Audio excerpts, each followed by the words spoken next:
Part 1 finished off when we left Yadani Rock. We are now going to follow a part of Hunt's Track to Nullbine Rock. We will visit the Prince of Wales mine for lunch on the way and then make camp before heading to the last well on our trip. This is only a 40 odd kilometre drive on this track, but there's no need to rush, and we hate setting up camp at night time. This track was narrow and windy. The Ocker is much taller than a standard four-wheel drive. To avoid vehicle damage or having to make side tracks, sometimes it is necessary to do a bit of branch pruning. This actually saves doing major damage to a tree should part of a vehicle become hung up and pull the tree down to the ground.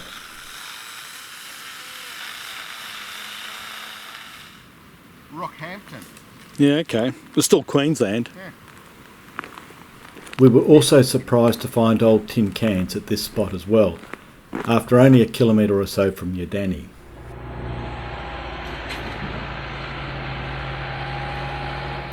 With this part of the track cleared, we can move on.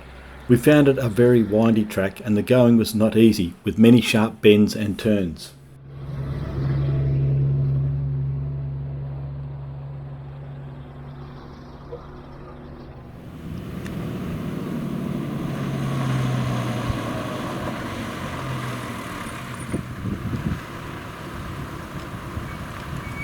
It is not only the overhanging trees that pose a problem, it is the ones that have fallen down as well. We avoid making side tracks and try to remove all the fallen trees. This one was knocked down by a previous vehicle.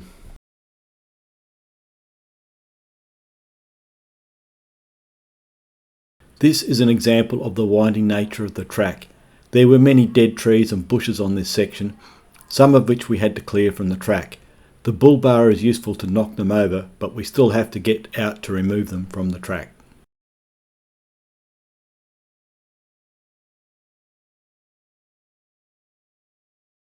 Drone footage shows the section of country described by Hunt as scrubby sandplains and thickets. It would have been hard to push through this country 160 years ago. I wonder what he would have thought seeing this view.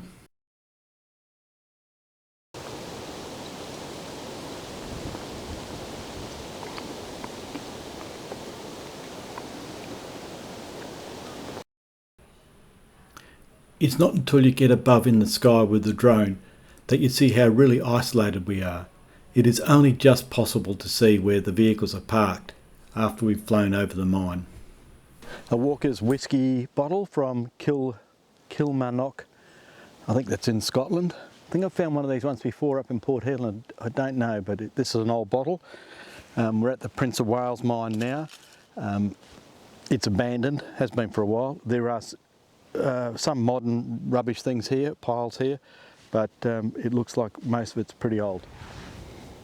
This looks like the shaft and maybe some modern attachments to it. I've thrown the obligatory rock down there and it's pretty deep. Can't see the bottom. I don't want to go too close to the edge because a lot of it looks like it's washed out and quite dangerous. It's interesting to note that there's a set of rails either side of that ladder there and they go up to the top.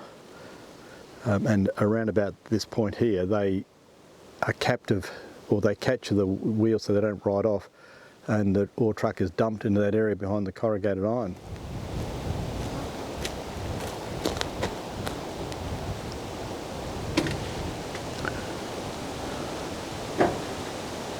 Pretty deep.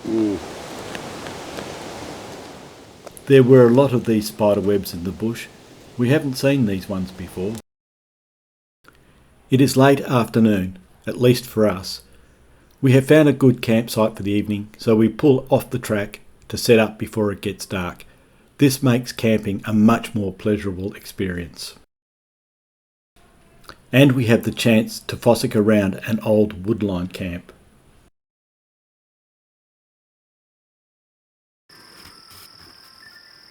Can you hear that? Yep.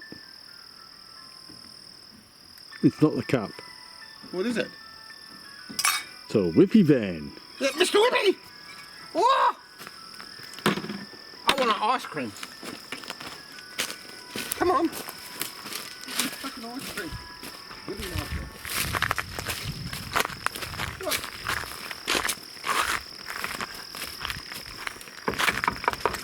Hello, little boy. I want one. One. Give me one. What would you like? An ice cream. And ice cream. Yeah. Hey, $50. Yeah, can I have one for my brother? No. You know, Your brother I can want come. two. He's just there. He's holding the light. He's a liar. I want a nut sundae. I want two. You want a nut sundae? A nut sundae. There you go. How much is that one? $50 too. Piss off! After overdosing on chocolate and ice creams and exploring some woodline tracks, we headed off to Nailbine Rock. The woodlines tracks will be shown in part 3. They also warrant more research and another trip with a bit more time up our sleeves.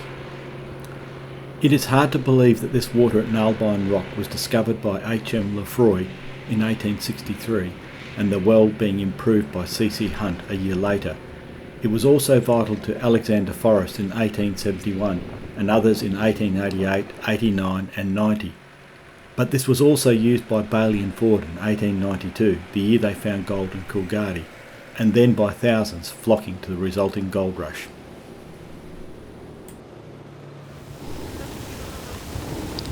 What a way to go, eh?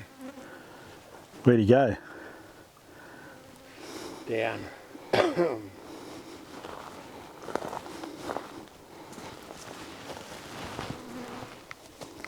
How deep is it? 10 feet? I'd say so. 15, 5 metres maybe? This is not one of Hunt's wells, it's something else, but look at the stonework in it. Pretty impressive. This is Nailbine Rock from the air, and you can see the Victoria Rock Road just on the top of the film. Well, we're at Yellowdine. What do you reckon? It's not yellow. I'm dying. And there's no dining. Prickly pear, there's heaps of it here, and it's even in fruit. You can eat those, but there's little thorns on the end of them you've got to brush off first. We've been driving past this joint for decades, and it's been abandoned all that time. The only thing that's operating now is still the roadhouse, and that's about it. There's a few old houses, or the remains of old houses, and that's about it. This is Yellowdine from the air looking west.